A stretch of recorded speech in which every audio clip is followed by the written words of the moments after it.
Over the past several years, dozens of felony cases brought by the U.S. Department of Justice against protesters have collapsed in court, exposing serious weaknesses in how these prosecutions were pursued.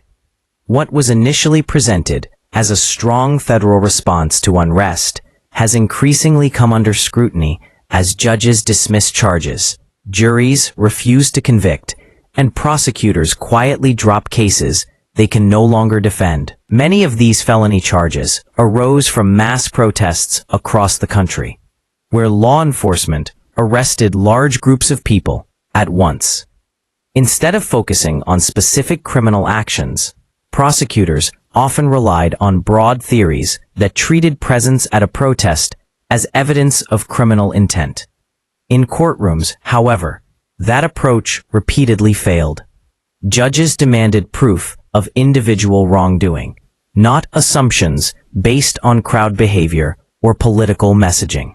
Defense attorneys revealed that in many cases, evidence was thin or speculative. Body camera footage contradicted police reports. Surveillance video failed to show alleged crimes, and key witnesses could not clearly identify defendants. As trials moved forward, prosecutors faced mounting legal hurdles, including constitutional challenges related to free speech and assembly under the First Amendment. Several judges issued sharp rebukes, warning that the government cannot use felony statutes as a shortcut to punish dissent. Courts emphasized that protest, even loud, disruptive, or unpopular protest, is not a crime. To secure a conviction, prosecutors must prove intent, action, and direct participation in illegal conduct. In case after case, that burden was not met. Civil liberties organizations argue that these failed prosecutions reveal a deeper problem.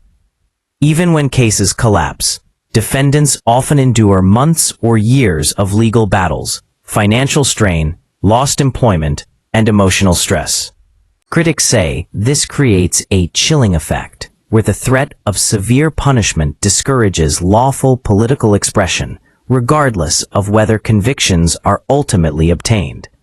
The DOJ has defended its actions by stating that it was responding to public safety concerns. However, the growing number of dismissed and acquitted cases has intensified calls for oversight. Legal experts warn that when political pressure influences charging decisions, public trust in the justice system erodes. As more cases crumble, lawmakers, judges, and advocacy groups are asking difficult questions. Were these prosecutions driven by evidence or by optics? Was justice served, or was the process itself used as punishment? The answers may shape how future protests are policed and prosecuted.